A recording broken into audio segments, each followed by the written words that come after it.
Capítulo 11. O Senhor da Floresta. Um interlúdio tranquilo. Quem é você? Tanis gritou. Apareça! Nós não vamos lhe fazer mal, blefou Caramon. Claro que não vão. Agora a voz grave estava surpresa. Vocês não têm armas. Eu as devolverei no momento apropriado. Ninguém traz armas para a Mata Escura, nem mesmo um cavaleiro de Solâmia. Não tema, nobre cavaleiro. Eu sei que sua espada é antiga e muito valiosa. Eu a manterei segura. Desculpem esta aparente falta de confiança, mas até mesmo o grande Uma colocou a lança do dragão aos meus pés. Uma, Sturm disse quase sem fôlego. Quem é você? Eu sou o Senhor da Floresta. Enquanto a voz grave falava, a escuridão se foi. Um respiro de deslumbre, gentil como uma brisa de primavera, passou pelos companheiros enquanto eles olhavam o que acontecia diante deles. Um luar prateado brilhava intensamente no topo de um rochedo alto. De pé sobre o rochedo havia um unicórnio. Ela os observava tranquilamente. Seus olhos inteligentes brilhavam com infinita sabedoria.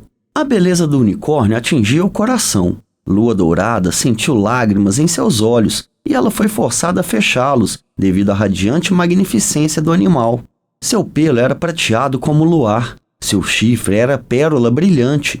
Sua crina como a espuma do mar.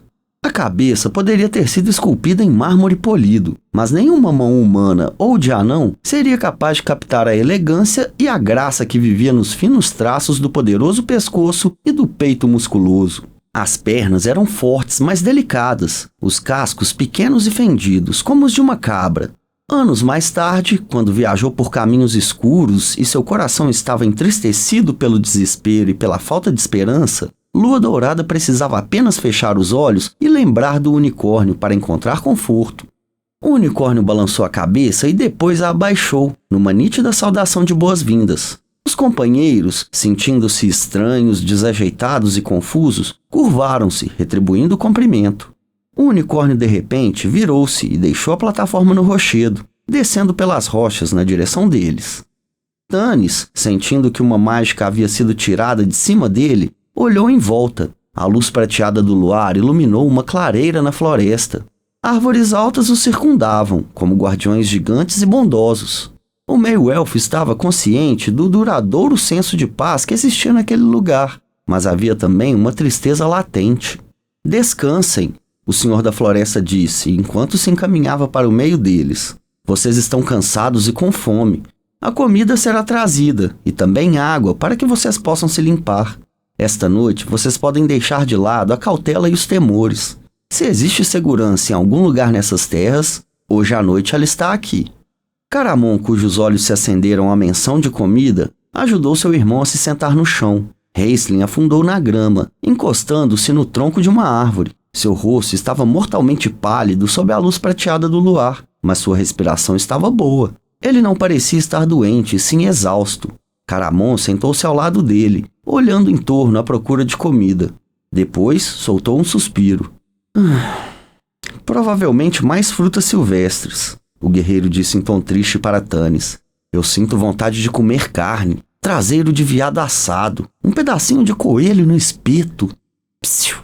Sturm advertiu suavemente, olhando para o Senhor da Floresta. Provavelmente ela iria te assar primeiro. Centauros saíram da floresta trazendo uma toalha branca que foi estendida sobre a grama.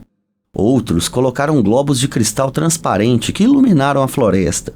Taslerhoff fixou seus olhos curiosos nas luzes. São luzes de insetos! Os globos de cristal continham milhares de insetos minúsculos. Cada um deles tinha 2 pontos em suas costas que brilhavam muito intensamente. Eles caminhavam dentro dos globos, aparentemente contentes em explorar seu ambiente. Depois, os centauros trouxeram tigelas de água fresca e toalhas brancas e limpas para lavar os rostos e as mãos. A água refrescava os corpos e as mentes, ao mesmo tempo que carregava consigo as marcas da batalha. Outros centauros trouxeram cadeiras, para as quais Caramon olhou desconfiado. Elas eram feitas de um único pedaço de madeira que se curvava em torno do corpo.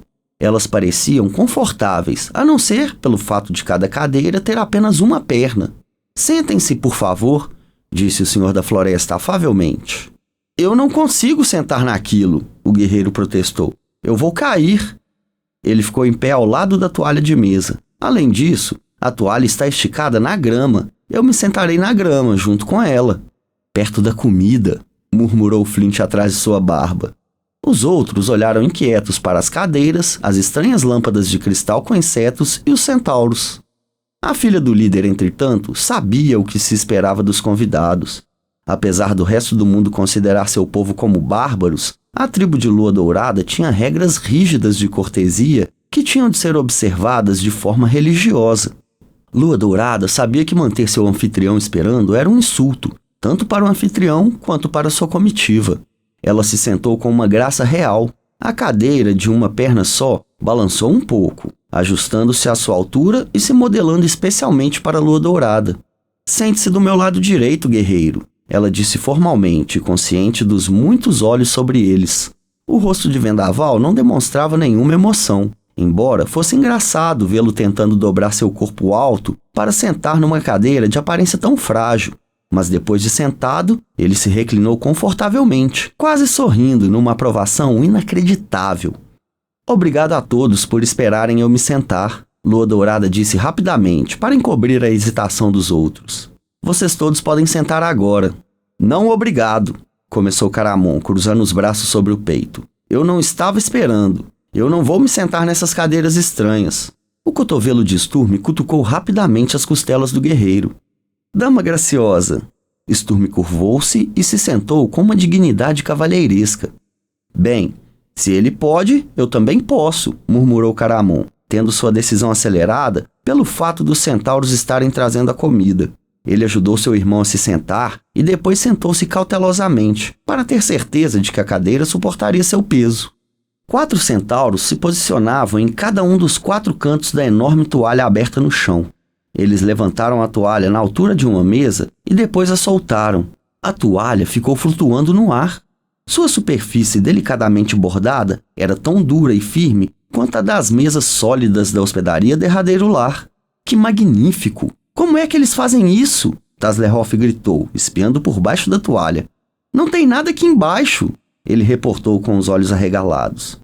Os centauros riram ruidosamente e até mesmo o Senhor da Floresta sorriu. Depois, os centauros colocaram uns pratos feitos de madeira, lindamente cortados e polidos. Cada convidado recebeu uma faca e um garfo feitos de chifre de veado. Travessas de carne assada encheram o ar com um tentador aroma de fumaça. Pães perfumados e enormes tigelas com frutas brilhavam sob a luz das lâmpadas. Caramon, sentindo-se seguro em sua cadeira, esfregava as mãos. Depois, ele deu um sorriso enorme e pegou o garfo. Ah! Ele suspirou de gratidão quando um centauro colocou diante dele uma travessa de carne de veado assada.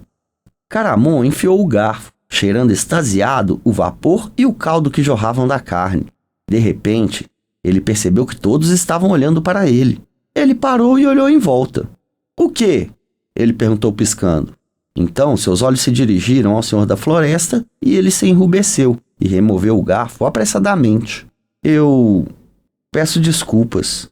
Esse veado deve ter sido alguém que você conheceu. Quero dizer, um de seus súditos. O Senhor da Floresta sorriu gentilmente. Fique tranquilo, guerreiro, ela disse. O veado cumpre sua função na vida, provendo sustento para o caçador, seja ele lobo ou homem. Nós não lamentamos a perda daqueles que morrem cumprindo seu objetivo. Pareceu a Tanis que os olhos escuros do Senhor da Floresta se dirigiam para Sturme quando ela falou, e havia uma profunda tristeza neles, que enchia o coração do meio-elfo com o mais puro medo. Mas quando voltou a olhar para o Senhor da Floresta, ele viu um magnífico animal sorrindo mais uma vez. Imaginação minha, ele pensou. Como nós sabemos, mestre? Tanis perguntou com hesitação, se a vida de cada criatura cumpriu seu objetivo. Eu já conheci velhos que morreram em amargura e desespero. Eu já vi crianças pequenas morrerem antes da hora deles, mas deixando para trás um legado tão grande de amor e alegria que a dor de suas mortes foi amenizada pelo conhecimento de que suas curtas vidas tinham dado muito para os outros. Você respondeu sua própria pergunta, Tanis meio-elfo. Muito melhor do que eu poderia. O Senhor da Floresta disse com voz grave. Isso quer dizer que nossas vidas são medidas não pelo que ganhamos, mas sim por aquilo que doamos. O meio-elfo começou a responder, mas o Senhor da Floresta interrompeu. Deixem suas preocupações de lado por enquanto. Desfrutem da paz de minha floresta enquanto vocês podem. O tempo dela está se esvaindo.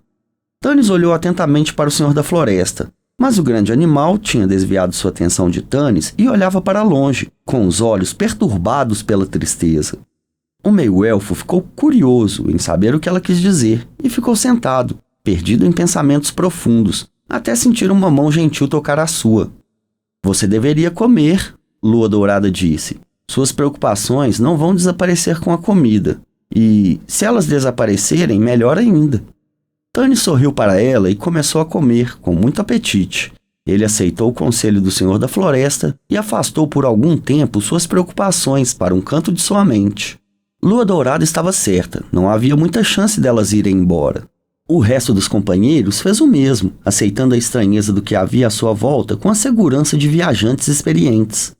Embora não houvesse nada mais para beber além de água, para a frustração de Flint, o líquido fresco e cristalino limpou os horrores e as dúvidas de seus corações, como havia limpado o sangue e a sujeira de suas mãos.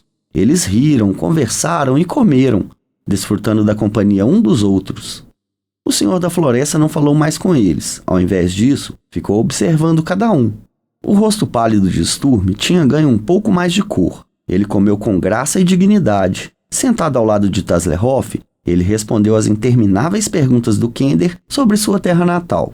Ele também, sem chamar muita atenção para o fato, removeu da bolsa de Taslehoff uma faca e um garfo que tinham inexplicavelmente ido parar lá. O cavaleiro tinha sentado o mais longe possível de Caramon e fez o possível para ignorá-lo. O grande guerreiro estava obviamente se deliciando com sua refeição. Ele comeu 3 vezes mais e 3 vezes do que qualquer um dos outros. 3 vezes mais rápido e de forma 3 vezes mais barulhenta do que qualquer um. Quando não estava comendo, ele descrevia para Flint uma luta com o Troll, usando o osso em suas mãos como uma espada para ilustrar seus ataques e defesas. Flint comia com avidez e disse a Caramon que ele era o maior mentiroso de Krynn. Raistlin, sentado ao lado de seu irmão, comeu muito pouco, tirando pedaços somente da carne mais macia, algumas uvas e um pouco de pão que ele embebedou na água primeiro. Ele não dizia nada, mas ouvia atentamente a todos, absorvendo em sua alma tudo o que era dito, guardando tudo isso para referência e uso futuro. Lua Dourada comeu sua refeição com delicadeza, com uma facilidade praticada. A princesa Quexu estava acostumada a comer em frente ao público e sabia conversar com facilidade. Ela conversava com Tanis, encorajando-o a descrever as terras élficas e os outros lugares que ele havia visitado. Vendaval, ao lado dela, estava extremamente ansioso e preocupado com seu comportamento. Embora não provocasse tanta turbulência ao comer quanto Caramon, o homem das planícies estava claramente mais acostumado a comer em volta de fogueiras de acampamentos com seus companheiros de tribo do que nos salões reais, e ele sabia que parecia primitivo ao lado de Lua Dourada. Ele não dizia nada e parecia propenso a ficar esquecido. Por fim, todos começaram a empurrar seus pratos e a se recostar nas estranhas cadeiras de madeira, terminando o jantar com pedaços de bolo com frutas. Taz começou a cantar a canção da Estrada dos Kenders, para o deleite dos centauros. Então, de repente, Raistlin falou. Sua voz suave e sussurrante deslizou entre as risadas e conversas num tom alto. Senhor da Floresta, o mago sibilou o nome. Hoje nós lutamos contra criaturas abomináveis que nós nunca tínhamos vistos em Krynn. Você pode nos falar sobre elas? O clima festivo e descontraído foi sufocado tão eficientemente quanto se tivesse sido coberto por uma mortalha. Todos trocaram olhares sinistros. Essas criaturas andam como homens, Caramon completou, mas parecem répteis. Eles têm mãos e pés com garras e asas e... O tom de sua voz diminuiu. Eles se transformam em pedra quando morrem. O Senhor da Floresta fitou-os com tristeza enquanto se levantava. Pareceu que ela estava à espera da pergunta. Eu sei dessas criaturas, ela respondeu. Algumas delas entraram na Mata Escura com um grupo de goblins de Raven uma semana atrás. Elas usavam capuzes e mantos, sem dúvida para disfarçar sua aparência horrível.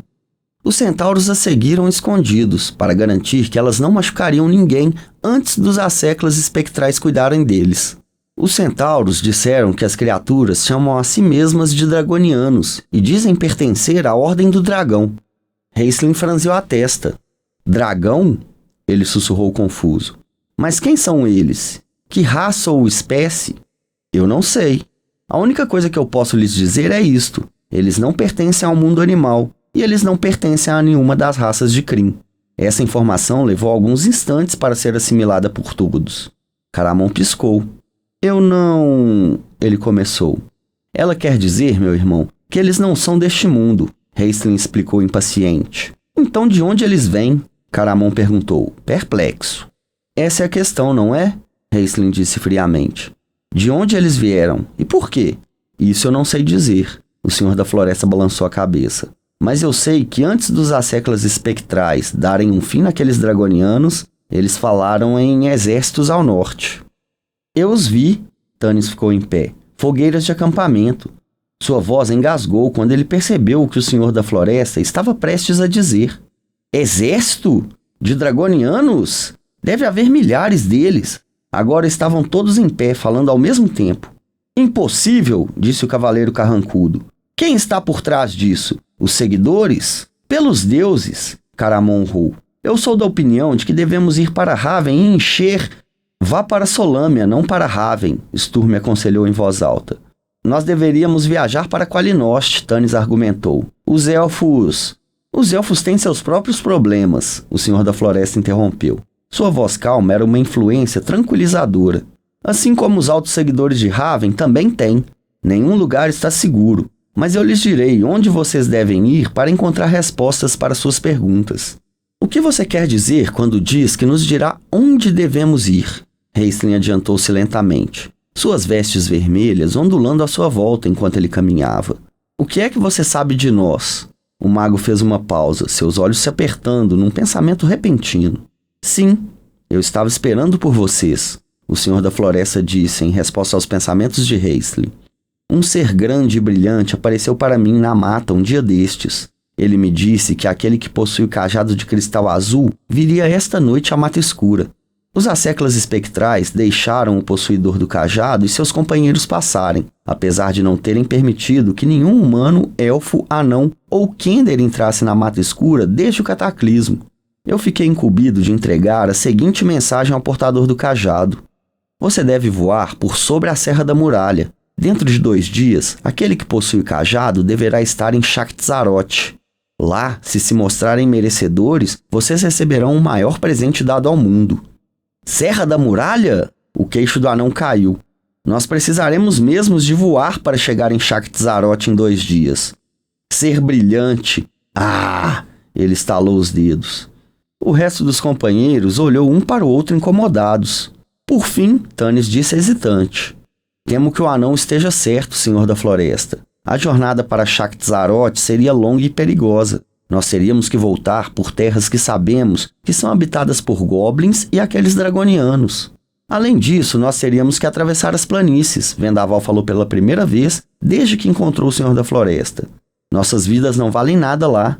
Ele gesticulou na direção de Lua Dourada. Os Quexus são guerreiros ferozes e eles conhecem aquelas terras. Eles estão à espera. Nós nunca conseguiríamos atravessar em segurança. Ele olhou para Tanis. E meu povo não sente nenhum amor pelos elfos. E por que ir para Shakt-Zarot? Caramon resmungou. O maior presente, o que poderia ser isso? Uma espada poderosa? Um baú cheio de moedas de aço? Isso viria a calhar. Mas tem uma guerra sendo preparada lá no norte. Eu não perderia essa luta por nada. O Senhor da Floresta concordou circunspecto. Eu entendo seu dilema, ela disse.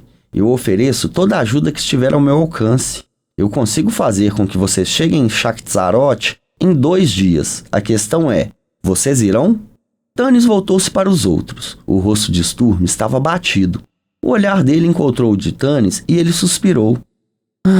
O servo nos trouxe até aqui, ele disse lentamente. Talvez para receber este conselho. Mas meu coração está voltado para o norte, para minha terra natal. Se os exércitos desses dragonianos estão se preparando para atacar, meu lugar é junto com aqueles cavaleiros, que certamente se agruparão para combater esse mal. Por outro lado, eu não quero abandoná-lo, Tanis. E nem você. Ele acenou para a Lua Dourada com a cabeça. Depois curvou-se, segurando a cabeça que doía em suas mãos. Caramon encolheu os ombros. Eu irei a qualquer lugar, lutar contra qualquer coisa, Tanis. Você sabe disso. O que você me diz, irmão? Mas Raistlin, com os olhos fixos na escuridão, não respondeu. Lua Dourada e Vendaval falavam em voz baixa. Eles concordaram entre si. Depois Lua Dourada disse a Tanis: Nós iremos para Shakti-Zarot. Nós agradecemos tudo que vocês fizeram por nós.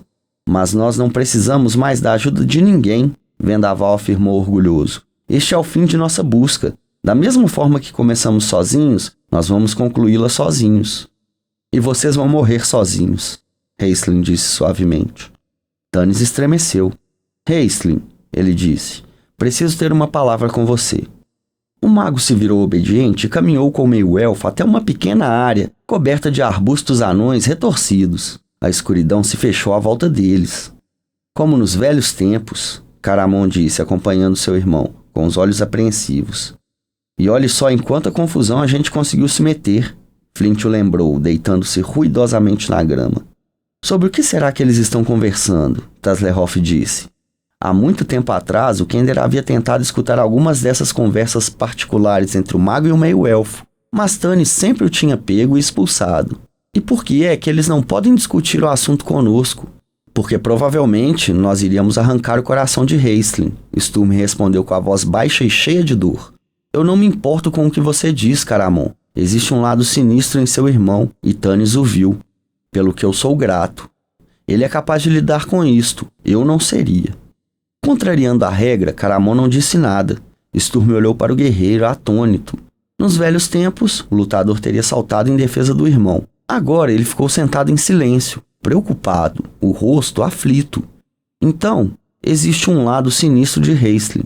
E agora, Caramon também sabe o que é. Sturm estremeceu, imaginando o que teria acontecido nesses 5 anos que se passaram para ensobrar dessa maneira o guerreiro sempre animado. Raistlin caminhava junto a Tanis. Os braços do mago estavam cruzados dentro das mangas de suas vestes, a cabeça curvada, pensativa. Tanis era capaz de sentir o calor do corpo de Raistlin irradiando através de suas vestes vermelhas, como se ele estivesse sendo consumido por um fogo interior. Como sempre, Tanis se sentia ansioso na presença do jovem mago. Ainda assim, neste momento, ele não sabia de mais ninguém com quem ele poderia se aconselhar. O que você sabe sobre Shakti-Zarot? Tanis perguntou. Havia um templo lá, um templo em honra dos deuses antigos, Raistlin sussurrou. Seus olhos cintilavam sobre a estranha luz da lua vermelha. Ele foi destruído no cataclismo e seu povo fugiu, certo de que os deuses tinham abandonado. Caiu no esquecimento. Eu não sabia que ainda existia. O que é que você vê, Raistlin? Tanis perguntou em tom suave. Depois deu uma longa pausa. Você olhou bem longe. O que você viu? Eu sou um mago, Tanis, não um vidente. Não me venha com essa, Tanis falou abruptamente. Faz algum tempo, mas não tanto tempo assim. Eu sei que você tem o dom da visão. Você estava pensando, não consultando os cristais. E você encontrou algumas respostas. Eu quero essas respostas. Você tem mais cabeça do que todos nós juntos. Mesmo sendo... Ele parou. Mesmo sendo uma aberração e estando deformado, o tom da voz de Raistlin ergueu-se com uma rude arrogância. Sim, eu sou mais inteligente que vocês. Todos vocês. E um dia eu o provarei. Algum dia vocês, com toda a força, charme e boa aparência de vocês, todos vocês me chamarão de mestre. Suas mãos se fecharam dentro de seu robe. Seus olhos cintilaram com uma cor vermelha sobre o luar escarlate. Tanis, que já estava acostumado com essa acusação, esperou pacientemente. O mago relaxou. Suas mãos se abriram. Mas, por ora, eu vou lhe dar meu conselho. O que eu vi?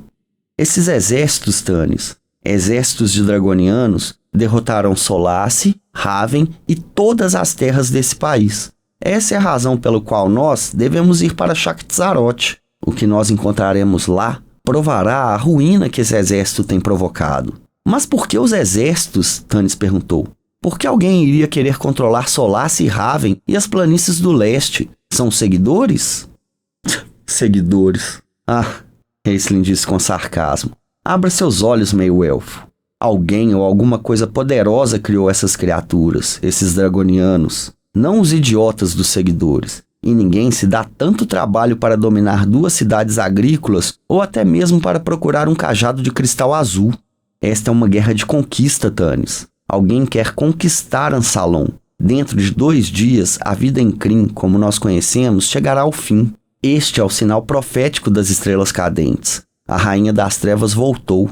Nós enfrentaremos um inimigo que quer, no mínimo, nos escravizar, ou talvez destruir-nos completamente.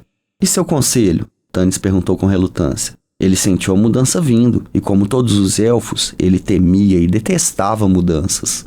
Raistlin sorriu seu sorriso torto e amargo, deliciando-se com seu momento de superioridade. Que viajemos para Shakti-Zarot imediatamente. Que nós partamos hoje à noite, se possível, por qualquer que seja o meio que esse senhor da floresta tem planejado.